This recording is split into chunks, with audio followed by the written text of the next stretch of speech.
Good morning, students. Let us start the lab class without waiting any further. I was waiting that some more students will join, but I don't know when they will join. At least 8 have joined. That is enough for me. Let us start the class. In the last lab session, I had shown you this particular layout of the inverter. I hope the screen is clearly visible to you. I'll not zoom it now because this I had shown in the last lab itself. I want you to see the text that is written below. Now the layout is complete. Now its verification can be performed. In the industry, they call it as physical verification. Whatever layout is done now, that is called as physical design. It is generally called as PD. They have a short form for everything. So PD means physical design.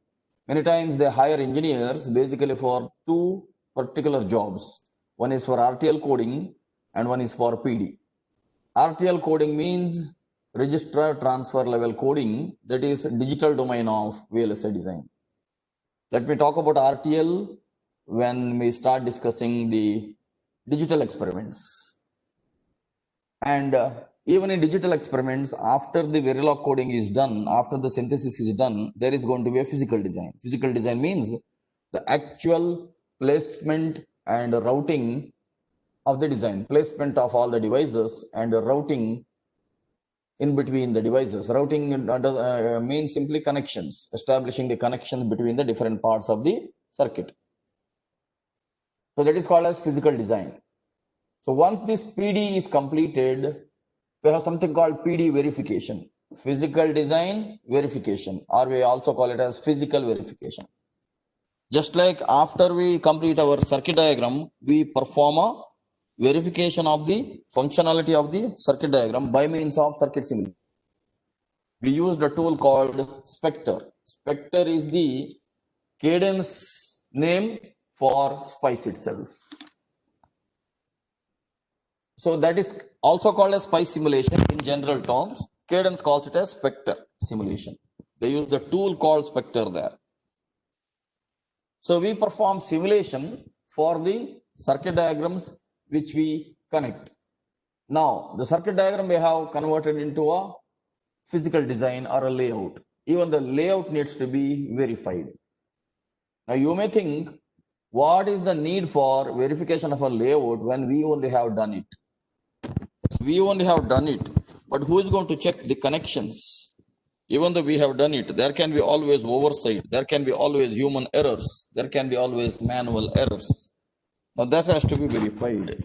That process is going to be discussed in the today's class. Along with that, later on I will start the next lab session on NAND gate and NOR gate layout.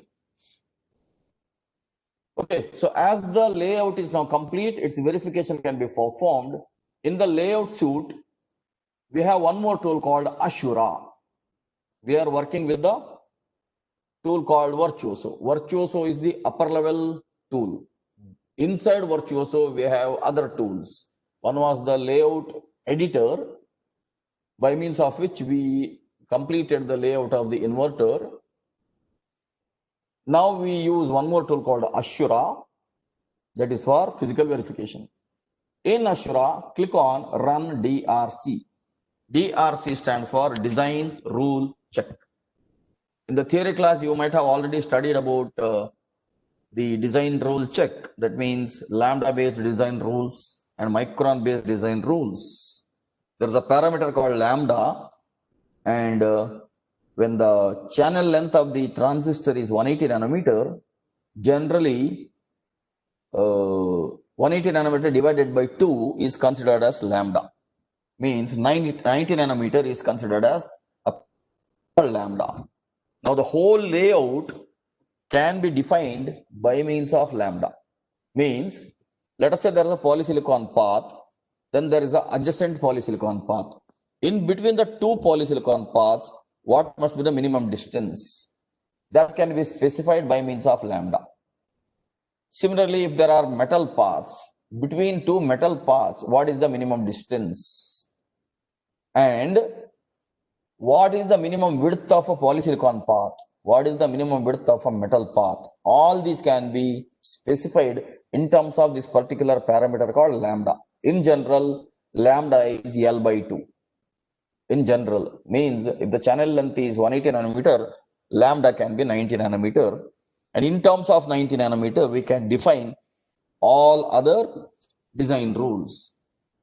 There are something called device rules and there are something called size rules and separation rules. Size rules means what must be the size of the each path. It may be poly path, it may be metal path, it may be ion implantation path also, it may be a wire. Now what must be the size of a wire? What must be the size of a polysilicon path, metal path? All these needs to be specified. And there is another rule called separation rule. I had already told you about the separation rule. Means what must be the minimum distance between two parallel paths. So all these comprise of design rules. In the olden days, they used to specify the complete layout by means of a parameter called lambda. Now, in the present scenario, they use something called micron-based rules. It means instead of specifying a parameter called lambda, they purposefully specify between to this poly, these many micron separation must be there. Between these metal to this metal, these many micron separation must be there. And the metal must be at least this micrometer size. They specify it in microns only. When we specify in micron, we can have an optimized layout. Means we can reduce the total area of the layout. When we specify this by means of a parameter called lambda, as everything is in terms of lambda, we may not be able to reduce the total area of the layout. That is why in the present scenario, they go for micron-based layout, micron-based rules. Now, when you have completed this layout, you really don't know all these rules, right? You need not remember all these rules also, because tool already remembers all the rules. Ultimately, we designers are low speed, low memory human beings, whereas the computer is a high speed, high memory, stupid machine. Right? It is basically a stupid machine. We are the intelligent human beings. But computer can have large amount of memory. In its memory, it has stored all these rules. Now, it will check the rules for this layout, whether the wire dimensions are as per the rules, whether the metal dimension as per the rules, whether the separation between this poly and metal, is it as per the rules? The separation between this device and the metal, is it as per the rules? The placing of the wire adjacent to the device, is it as per the rules? All those rules are going to be verified by the tool itself. That is called run DRC. Now, if there are errors, the tool will highlight those areas in white color. If the tool finds that there are some design rule violation somewhere, it will highlight that particular area in the layout in white color.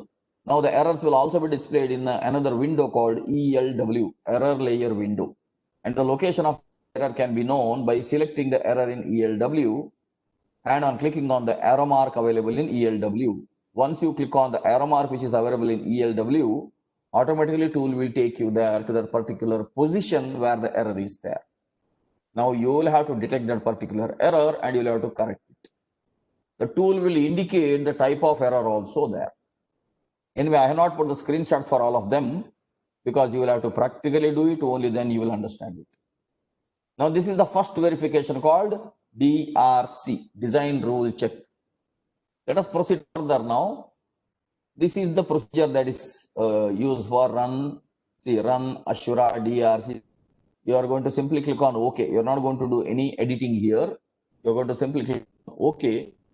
After the DRC check, you will have to run one more verification, LVS, layout versus schematic, which means the layout which you made, initially you saw the schematic which you only had simulated. Based on that only you connected the layout. But you might have done some manual errors. You might have done some manual connection errors also. Or you might have placed the pins wrongly. Instead of VDD, you might have placed ground pin also there by means of oversight. Now, all these manual errors need to be checked because this is now a custom design. Custom design means we are only doing all the connections. So there are human errors now. There can be human errors. In case of an inverter, there is only one Pmos and one Nmos, very less number of connections. So there need not be any errors we can say. But if at all we design an op-amp in future, op-amp can have 8 to 10 transistors. Some circuits can have 10 to 20 transistors, whereas some digital designs can have 100 to 100 transistors. A particular digital design can have thousands of transistors also. For example, memory. If at all you write a Verilog code for a RAM, now the RAM size, if it is 4 MB, 8 MB, 16 MB, 32 MB, let us say. Now it can have thousands of transistors. There you are not going to manually place all the transistors. Tool will automatically do the placement and routing there in case of digital designs. It need not be completely a full custom design there in case of digital. But still, DRC check and LVS check has to be performed. Layout versus schematic check has to be performed. In case of digital design, there is no LVS because there is no schematic. We are writing a code. But when we perform analog designs, when we design the analog circuits, then we will have to perform layout versus schematic, because schematic we had simulated, we had verified. Now we should also find out whether the layout is matching the schematic. That is called LVS. Now, if there are errors in LVS, the tool will report. If there are no errors, it will show the thing where what I am showing on the screen. Let me zoom this. You will see that clearly.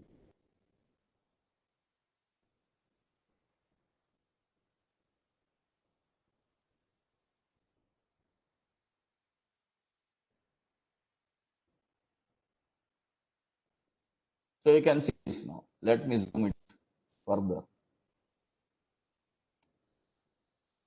Yeah. Now you can see this. Schematic and layout match, because right now we have only 2 devices and very few paths. Now, summary of the LVS issues. 0 cells have 0 malformed device problem, 0 cells have 0 label short problem, 0 cells have 0 label open problems. That is talking about the labels, that input and output labels. There are no shorts, there are no opens, there are no malformed devices. So it is showing that 0, 0. Here comparison, 0 cells have 0 net mismatches, 0 cells have 0 device mismatches, 0 cells have 0 pin mismatches, 0 cells have 0 parameter mismatches. See, net mismatch can be there, connection mismatch, device mismatch can be there. Instead of PMOS, NMOS would have gone there. Pin mismatch can be there, VDD, VSS, ground, input and output. Parameter mismatches can be there. In the schematic, it would have been the device parameter would have been something else. But when you made the layout, there would have been some parameter mismatch. Right now, we don't have, because we have directly taken the connectivity from the circuit itself. But when you do a custom design, there can be some parameter mismatches. Now, in this layout, there are no such mismatches that is shown here. Now, this verification is LVS verification or layout versus schematic verification. After that, we can proceed for the last verification called RCX. After the LVS check, click on Ashura RCX. RC stands for RC extraction. When that RC, this is the form that appears.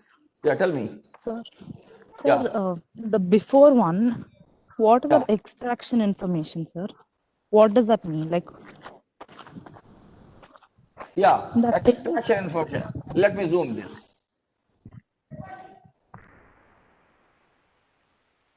In the extraction information, you have malformed device problems. Means there is something called electrical rule checking. It is called as ERC. LVS also has a subset called ERC. Now let us say there are some shorts. Without your own knowledge, you might have placed 2 metal parts which are shorting each other. Or maybe poly paths are shorting each other. You might not have noticed it. That is called short. Second thing is there can be some paths that are open. Means you might not have connected it. You might have left a small area blank. Many times when we designers make a layout, we will think that the paths may be merging near each other. Unless you zoom it, as we are dealing with the nanometer dimensions, when you zoom it, you may find that there is something open, but you might not have noticed it when you designed. Now the tool will check whether all the connections are done as per the circuit diagram. If there are any unnecessary shorts, that is called short problems. If there are any open paths which is not connected, wire is left open, it is not connected, that is called open problems. Malformed device problem means when you place the device, if at all anywhere, if the device is overlapping with some other device, or the devices overlap with the wire is more than what is required, then that is called malformed device problems. I'll show you here. Now, we have placed the wire here just touching this device. This is how it has to be kept. If at all we move this wire further where we will touch this implant area, now that is called malformation. Without your own knowledge, you would have moved this wire this side because we are all doing manually. You would have, that wire, that orange color may be touching this inside of this red line. Now the red line is the implant area. The orange color should not come inside the red area. If that happens, that is called malformation. So that way, that is that extraction information. Extraction information is regarding malformation, short and open. That is electrical rules. Below then there is comparison. Comparison means layout is compared with the schematic now. Now that is called net mismatch. Net means nothing but wire only. If there are wiring mismatches, device mismatches, instead of PMOS, if NMOS has come, and if pins are mismatched, pins are exchanged, or if the device parameter itself is changed, these are all comparison So between parameters like width and length. okay. Basically, parameter means width and length of the device. So zero cell meaning zero number of transistors there. Cell meaning transistor. No. Our inverter itself is a cell now. Basically, cell means pre-designed and pre-characterized library element. So here, when you make a inverter schematic, you are actually calling it as a cell only. Later on, this complete layout, after its verification, it can be saved in the library. Later on, whenever you write a Verilog code for this also, you can write a Verilog code for the same analog design later on.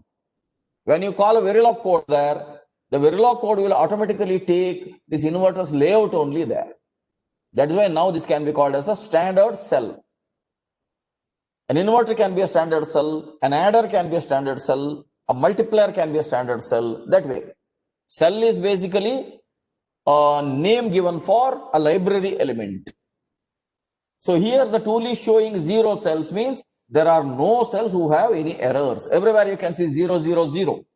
If there are any cells having error, it will show 1 cells, 2 cells, that way. Right now in our layout, we have no error. That's why it is showing 0. Okay, is it clear?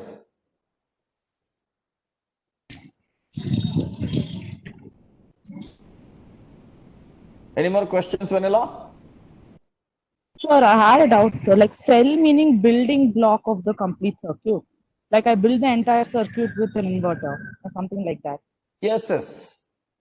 See, using 2 devices, now you are building one inverter. That is called as a cell. Now using inverters, you can design a buffer. Then that also is a cell only, which is a bigger cell. Now using many inverters or many devices, you can construct a NAND gate, NOR gate, XOR gate. That also will be a cell only. Now using all these gates, you can make one adder. That adder also will be a cell only.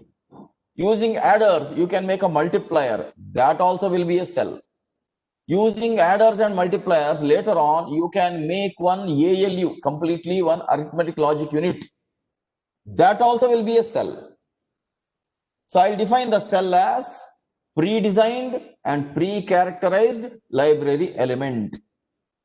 Which means when you write a Verilog code, you remember you have written a HDL code in 5th semester for a full adder, or you have written a code for ALU also.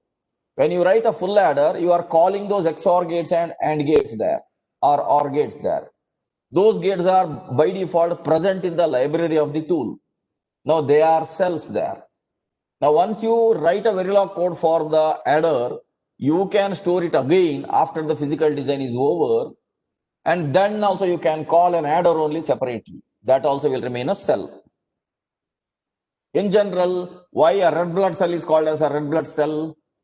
Because the cell contains the complete functionality within its cells. Whatever is the functionality required for a red blood cell, it is available inside the cell. That is why basically cell is a smaller element of a bigger system. Here in VLSI domain, when we call cell, it is a smaller system, smaller element, let us say, for a bigger electronic system.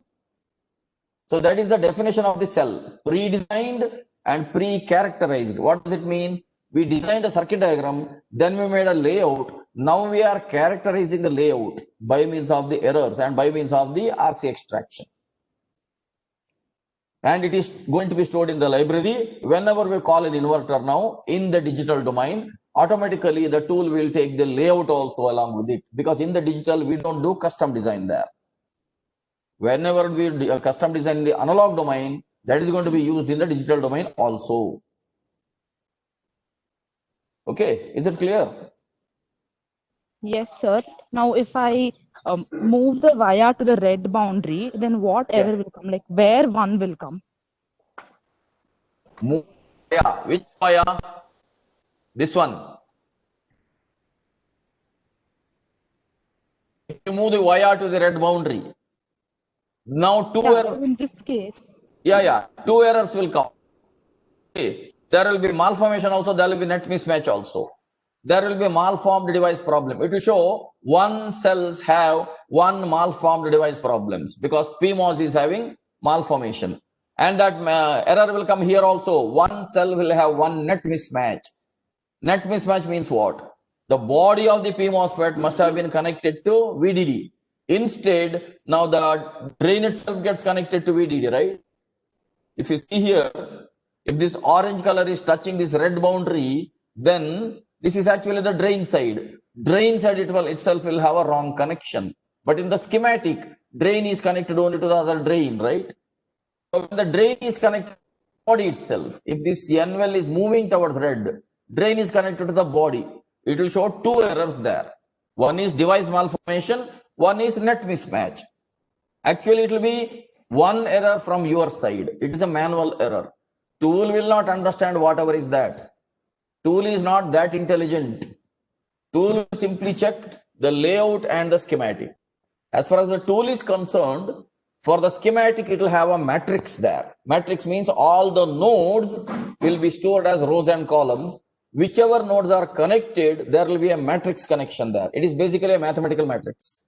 Now for the layout also, it will have a matrix. That is why you have all these grids here. You can see these white dots here. These are all grids. For all these grids, the tool will have coordinates. That's why I have been telling you, we have to make the layout only in the first quadrant.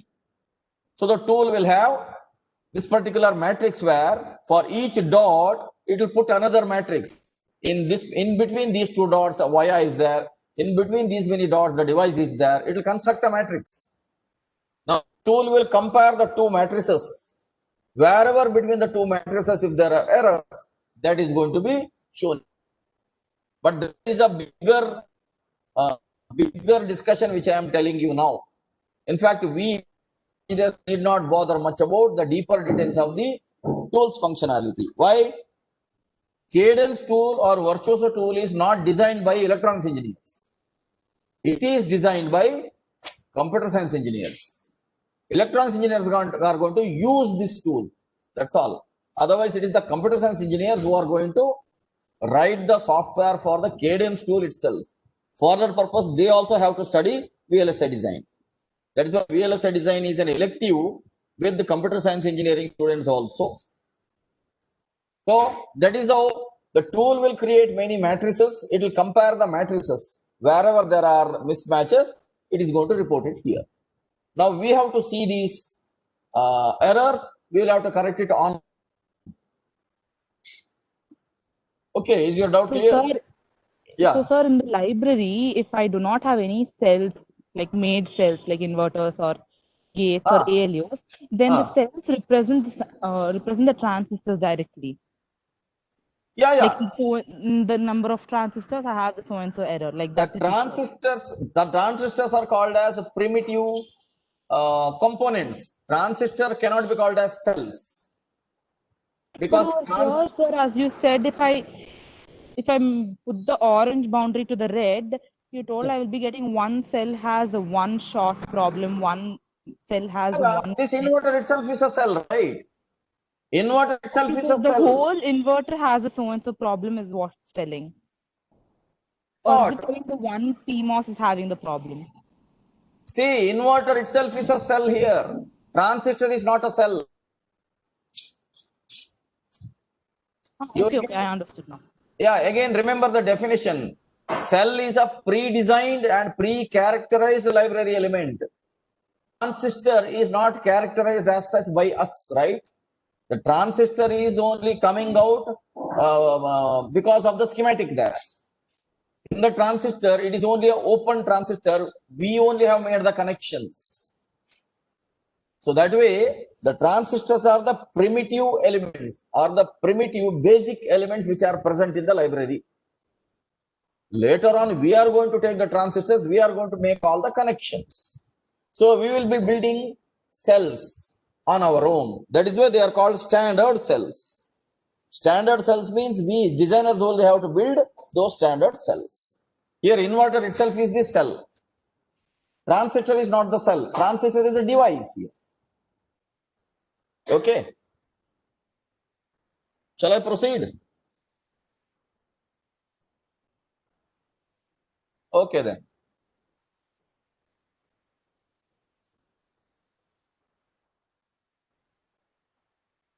So then our next test or is run RCX, Ashura RC extraction. Now we made a layout of the inverter. All the polysilicon parts will have their own resistances. All the metal parts will have their own resistances. Even though we are using metal, the metal which we are going to use is either aluminum or copper. Gold is the best conductor. Platinum is the best conductor. But gold and platinum cannot be used directly inside the chip. The reason is gold and platinum will have a less melting point. Whenever the chips are working inside the electronic systems, they will be becoming hot. And when they become hot, if at all we use gold or platinum as the connecting medium inside the chip, then the whole chip may get short circuited because of the melting of the gold or platinum. That is one reason. Second reason is gold and platinum become highly expensive as far as the metallurgy process is concerned. So inside the chip it is copper or aluminum. Outside the chip, pins are also copper only because copper is stronger than gold. So pins are copper only. But between the chip and the package, there can be a gold bonded wires. They are called bonding wires. Those can be gold or platinum wires, which can be thicker there, which will withstand the temperature also because it is outside the chip now. Again, sometimes even the pins of the package can be gold plated to increase the conductivity.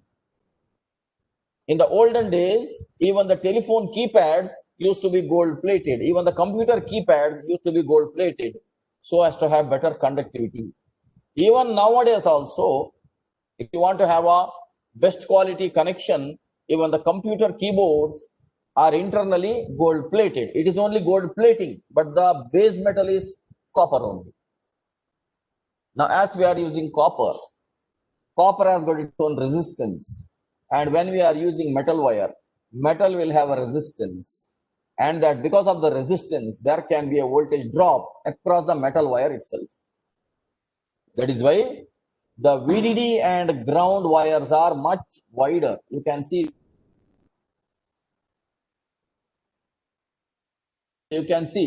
compared to the polysilicon, the metal wire is wider. The reason is because this is ground. In the ground wire, resistance has to be as less as possible. That is the idea. But we cannot have zero resistance here. Wires will have their own resistances. All polypath also have their higher resistances because polysilicon is not a very good conductor. As we don't have gate current to the device, we need not use a metal there. Otherwise, polysilicon has got its own resistance. That is one thing. Now, there is second thing. We have a metal as a conductor. Then below the metal, we have silicon dioxide as the insulator.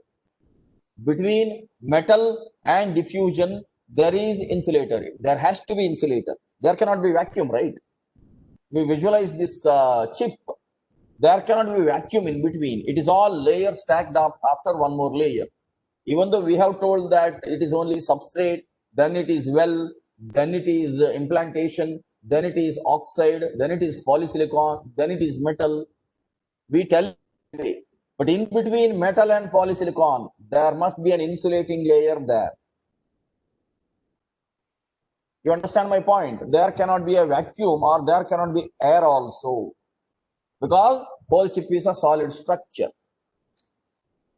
So that way, you visualize again a pizza. In a pizza, layer after layer after layer, layer is stacked above one more layer. There cannot be empty air there or empty space there. So that way, all layers are connected together. When you bite into the pizza, all the layers have to go into your mouth. You will have a sumptuous meal. That is the idea there. Same way, inside this chip now, there cannot be blank spaces. So everywhere there is something called field oxide. Oxidation, metallization goes on when there are many metal layers. Now between metal and polysilicon also there is an oxide layer, which is not shown in the layout now, because we need not worry about it. It is part of the fabrication process. We need not worry about putting that layer here in our layout, but by default it is present. Now, between two conducting paths, if there is an insulating path, that is a capacitance now. Now, between this poly and this metal, there is insulator, silicon dioxide in between them. Even though we are not seeing it, it is there as part of the process. Even though they are separate, let us say they are not very adjacent, they are away. Even if they are away, there can be a capacitance between these two poly and metal. Now we did not construct any capacitance. We have conducting paths, we have insulating layers in between. But the problem is, wherever there are conducting paths, wherever there is an insulator in between, there is by default a capacitance form. So now, when you look at this layout, even though we have done this layout, the layout comprises of lots of parasitic resistances, parasitic capacitances. Even though we did not put any resistance or capacitance, neither in the schematic nor in the layout. Now, in this layout, we have parasitic resistance and capacitances. But you may say, we are working in nanometer dimension, so these capacitances may be having a very less value. Even the resistances may be having a very less value. Correct. Resistance may be a few ohms or even a few milliohms. Capacitance can be a few femtofarad or attofarad also, 10 power minus 15 or 10 power minus 18. But still, when we deal with the speed of, let us say, 2.4 gigahertz, in future, let us say we deal with the speed of 50 to 60 gigahertz. We are increasing the speed. When we increase the speed or frequency of the inverter, now naturally at a very high frequency, even a small capacitance will have its effect. Xc equals 1 over 2 pi Fc. But when F is there and C is there in a very high frequency, even that small c will have some Xc. Because the frequency is very high, you may say at a very high frequency, Xc is going to be very less. But the frequency is going to be constant throughout the chip, right? The whole chip is going to work in the same speed, right? Now, when the whole chip is working in the same speed, there can be speed degradation because of the RC. You already know about RC, right? Let me annotate and I'll write a small RC here. Let us say we have an RC like this.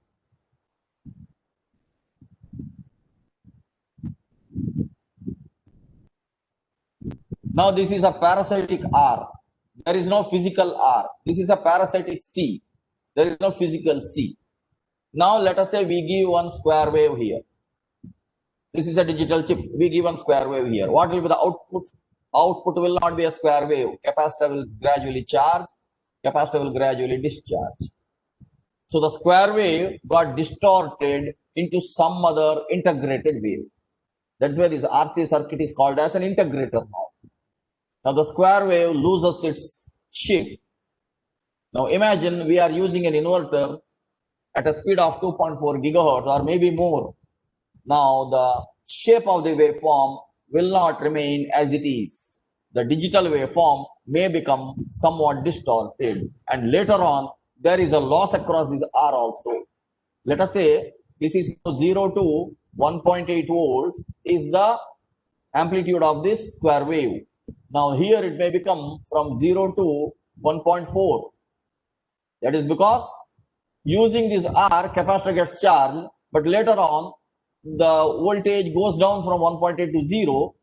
So capacitor takes a finite time to charge. Before that, it is now discharging because the waves value got changed. Input signals value got changed. So then capacitor will discharge. So it may not rise up to 1.8. Now you will have a noise issues, right? VDD is 1.8 volts, but your signal has reached only up to 1.4. That means you should have a noise margin between this 1.4 to 1.8. Even this 1.4 has to be taken as logic 1 only. Now, if this capacitance value is much larger, then the 1.4 may become 1.2. It may become 1 also. Let us say it becomes nearer to 1. Our threshold is 0.9. See, whenever we have 0 to 1.8, the threshold to decide whether it is logic 0 or logic 1 is VDD by 2. That is 0.9. Now, we definitely require a noise margin for high level, noise margin for low level. Means the system has to decide above which value it has to take it as logic 1, below which value it has to take it as logic 0. So because of this RC, we will have noise margin issues and we will have erratic behavior of the system itself. That is why even if R is very small, even if C is very small, at high frequencies, at low voltages, we are dealing with the chipsets right now with 1.8 volts. But in future, we will have chipsets who will work with some few millivolts.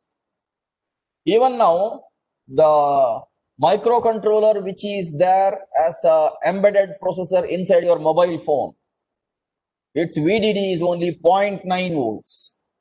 The supply voltage given to the processor is 0.9 volts inside the mobile phone. That means the signal is only from 0 to 0.9, means it is not even 1 volt. It is 900 millivolts. So if it is 900 millivolts, the threshold is 450 millivolts, 0.45 volts. Above 0.5, it has to take it as 1 volt. Below 0.45, it has to take it as 0 volts.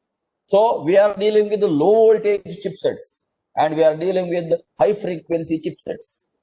So even the parasitic R and C is going to be predominant. I hope you understood this. Let me continue now.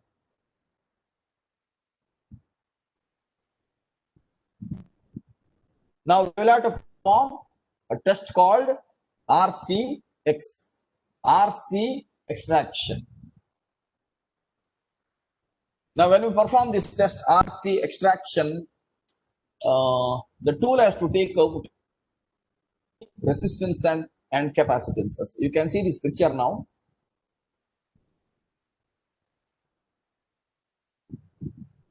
Anyhow, I have zoomed it. Let it be remaining zoomed. It is better for me to discuss it. Now it is maximum zooming. You can see the tool has connected all the metal layers here. Even though you placed metal separately, it has connected all the metal. It has connected even the wire to the device. You can see this here. Just a minute. Here fans are on.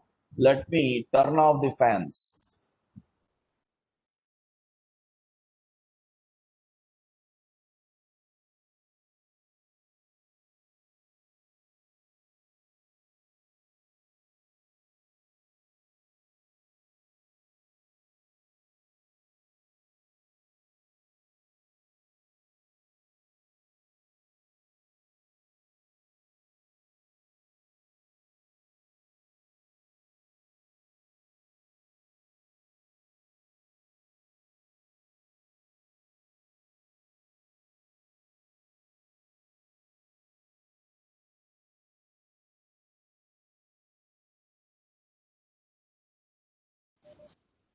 Okay, now in the layout you can see the tool has connected all the similar layers together. That means, see this N well is connected. All metals, whichever we had connected,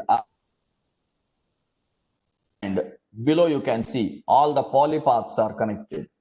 And below you can see the ground, the pin, ground pin we have kept on the ground layer. And you can see the wire which had placed for the body of the Cmos. They are all connected. But you can see here small red patch. You can see one small red patch here. And you can also see one small red patch here.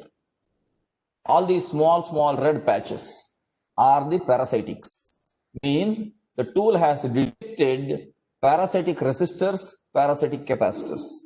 I am unable to zoom further in my laptop.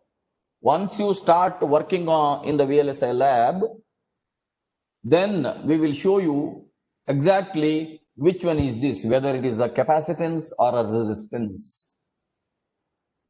In general, this is going to be a capacitance, this is going to be a resistance. If whatever is shown on the metal path itself is shown as a resistance. In general, here it will show capacitances as well as resistances. Because between poly and metal, there are capacitances. In the poly itself, there are resistances. It will show these parasitic values and it will show its value also. That means resistance, it is in ohms, that also can be shown. Capacitance is in femtofarad or attofarad, that also can be shown. So that way the tool is going to show all the values of these capacitances. Now what you are supposed to do is, let me zoom out.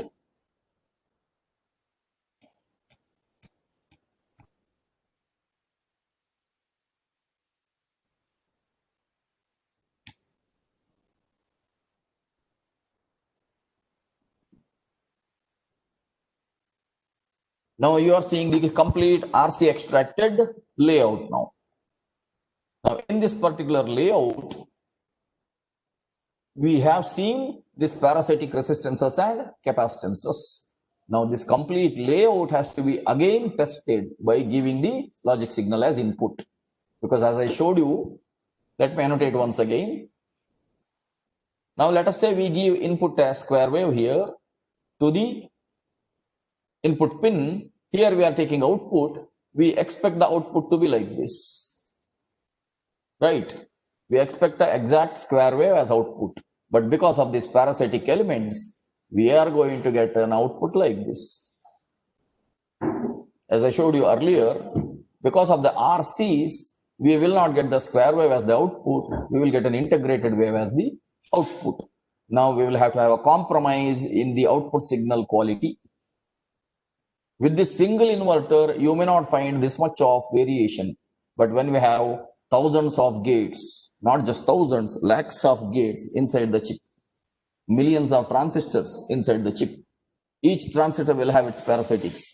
We will have signal integrity issues. That is why RCX verification is an important verification. So after which there is one more process called back annotation. Means to the RC extracted layout, we can give the signal and we can verify signal. If at all the signals are not up to our satisfaction, what we are supposed to do? We are supposed to improvise the layout once again by reducing the parasitics, but we cannot reduce the parasitics completely. You must have seen that Lifebuoy soap advertisement or the Dettol soap advertisement, where initially there will be a lot of germs.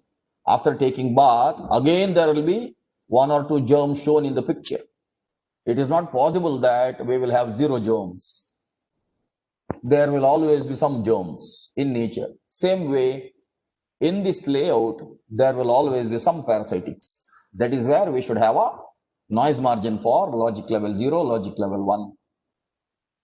So that way, after the RCX is over, now this complete layout can be defined as a standard cell and it can be used always. That RCX. Any more questions? If you have any more questions, you can ask me. I will proceed quickly to the NAND and NOR layouts. Any questions?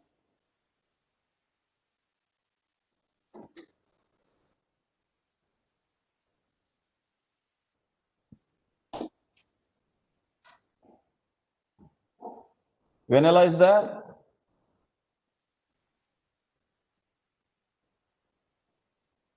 Vanilla has not yet joined. Some network issue may be there.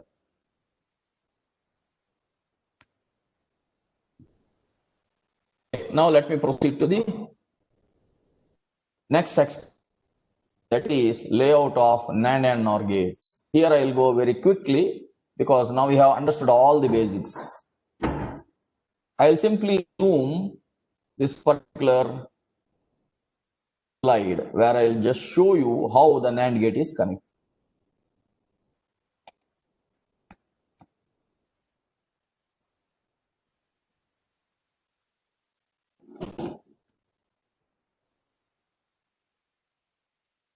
I hope it is visible clearly.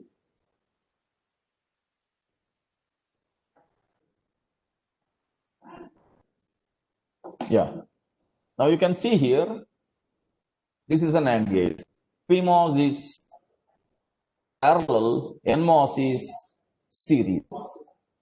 And PMOS body is connected to VDD. NMOS body is connected to ground. You will have to now visualize the NAND gate schematic. Let me write it.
I am crudely writing.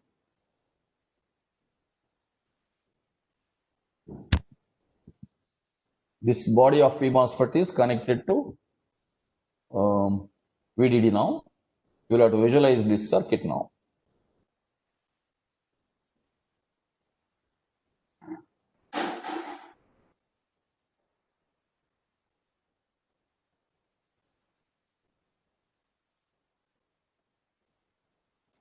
Two NMOSFETs in series and their bodies are connected to ground.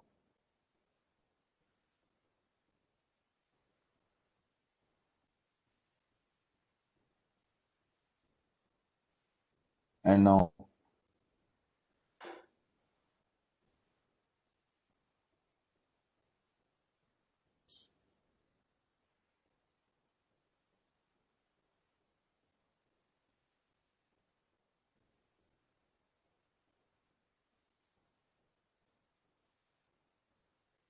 okay, let it. This is enough now.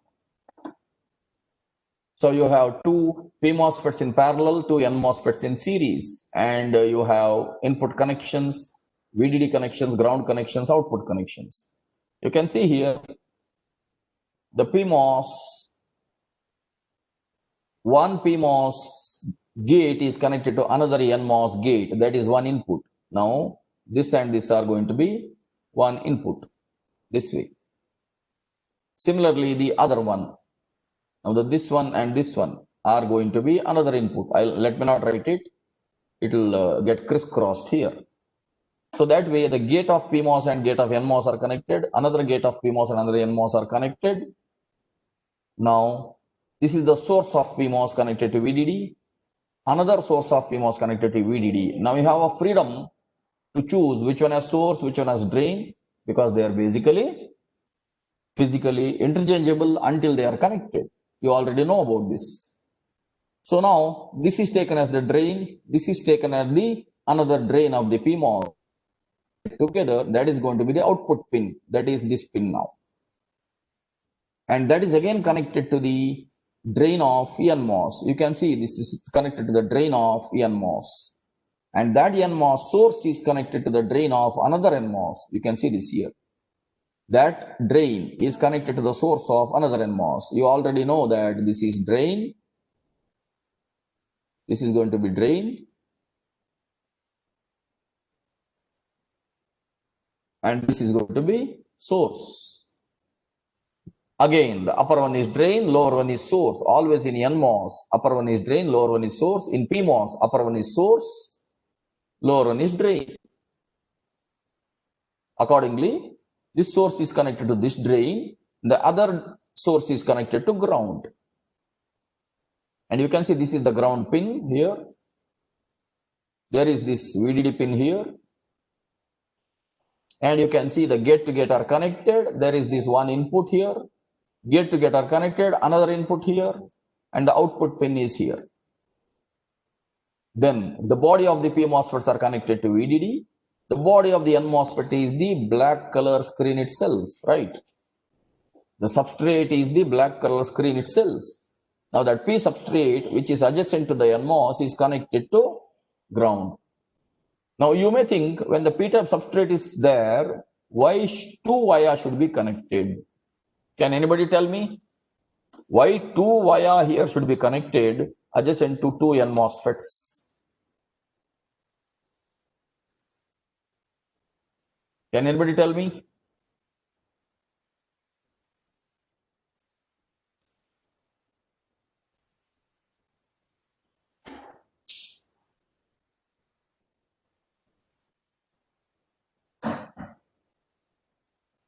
Nobody.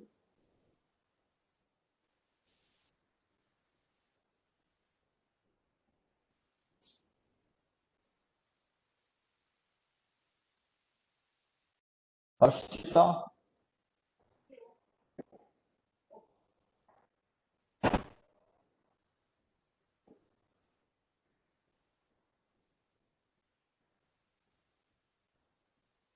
Okay.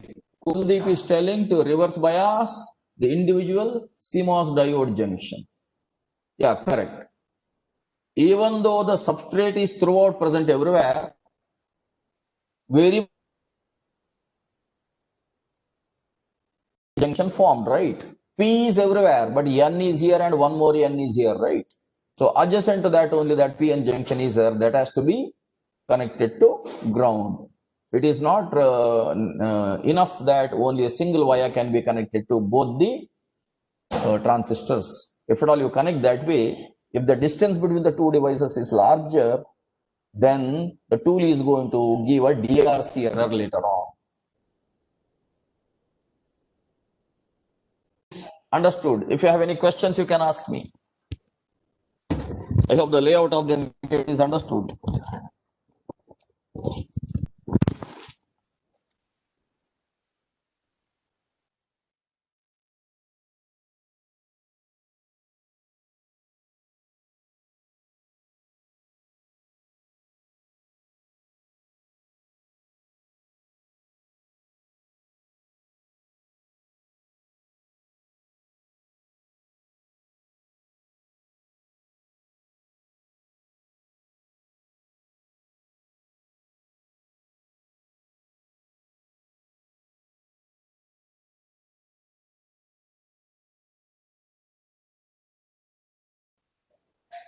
Okay, if there are no questions, let me proceed to the NOR gate.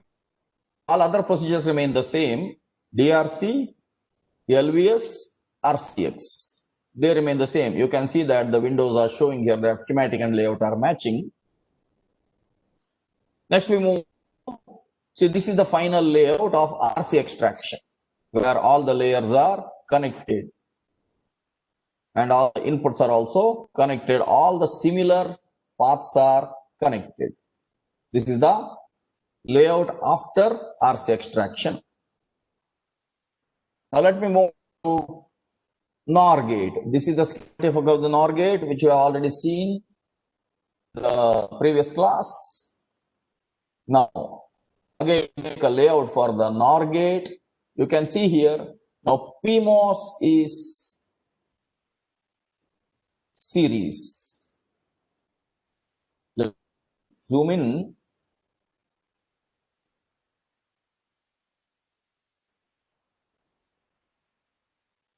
Yes. See now, PMOS, one source is connected, its drain is connected to another source of another PMOS. That drain is coming out. Now this is going to be the output wire. And both the bodies of the PMOSFETs are connected to VDD. Gate are again connected as two inputs. And then you can see that the drain of this PMOS is connected to both the NMOSs. NMOSs, two sources are connected to ground. Drains are connected together. Now, as I have been telling you, layout is an art. Layout is a personal style also. This way, you can take whichever as source, whichever as drain, it is up to you. But once you make a connection, source and drains are fixed. Now, all the connections you can make out, all the body connections are also made. Adjacent to NMOS, the ground connections are made. Now the question is, just look at this. Can we have a path like this? Just look at this, where a metal is going over a poly. Can it go like that? Can anybody answer me?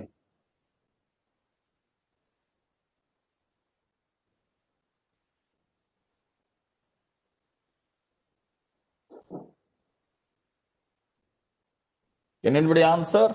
Here the metal is crossing over the poly path. Can it go that way? Is the question.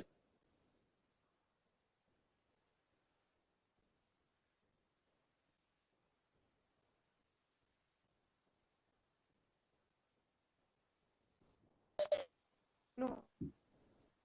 No? Why not?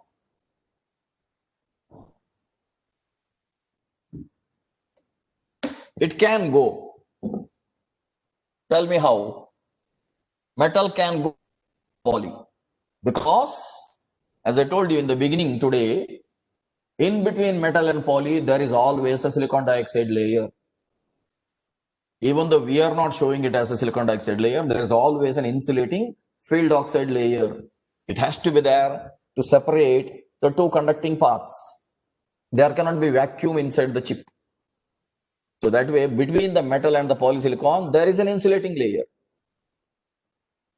Because of the insulating layer, metal can cross over poly anytime.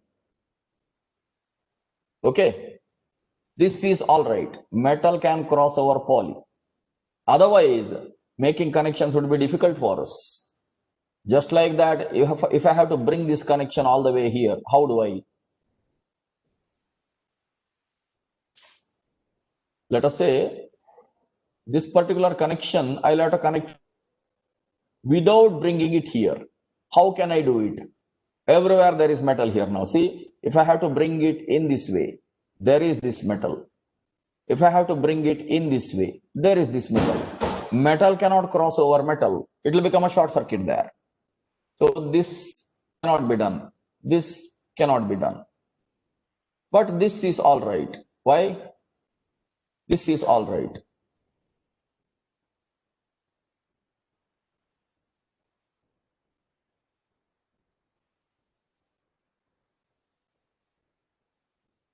This connection is all right. Why? Metal can cross over poly. Poly should not cross over poly. It will be a short circuit. Metal cannot cross over metal. That is a short circuit. But metal can cross over poly. Poly also can cross over metal. There is no problem. We have to take care. Poly should not cross over diffusion. Wherever poly crosses over diffusion or implantation, we will have a device there. Please remember, wherever there's an intersection between a poly and an implantation or poly and a diffusion, there is going to be a device there. There we should take care. Otherwise, anytime poly can, metal can cross over. That's why I had told you layout is like an art. Layout is also like a personal style. Okay. We can make a layout. Ultimately, the layout should match with the schematic. Fine. This is the layout of the NOR gate. I have shown you the layout of the NAND gate. Now I am showing the layout of the NOR gate. Even though I am showing you this layout, ultimately you will have to personally do it on your own in the lab. Only then you will be able to appreciate the design. And you are going to understand the other complications of routing or placing the paths, placing the devices. It is not necessary that these devices have to be connected in this manner only. They can be placed otherwise also. They can be connected in other way also. Only thing is, finally the layout has to match with the schematic. Okay, with this I am coming to the end of today's experiment. Finally, we will have DRC, RCF and LBS. Now, whatever you are seeing is the final RC extracted layout of the NOR gate. So it went down somewhere.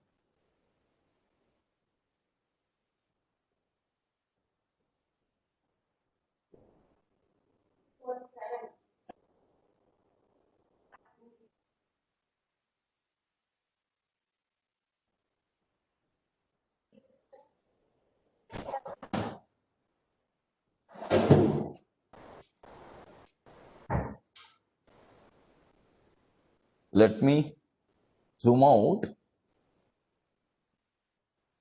that you will be able to see the complete layout.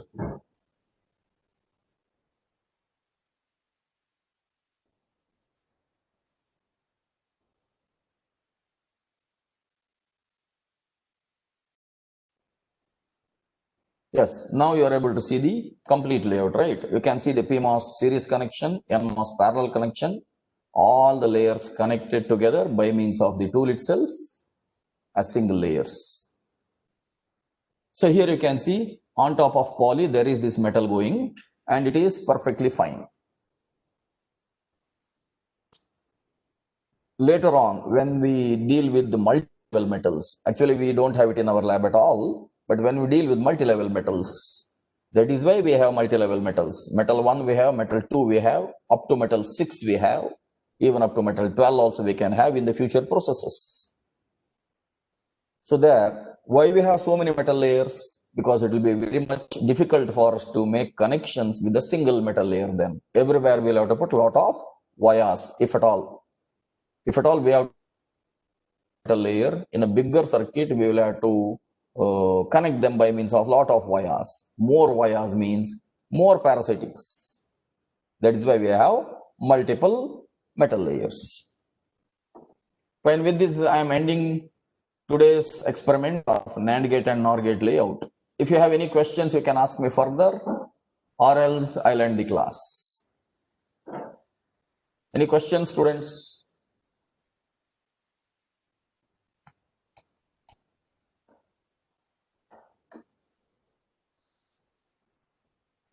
Deepak, is attendance taken?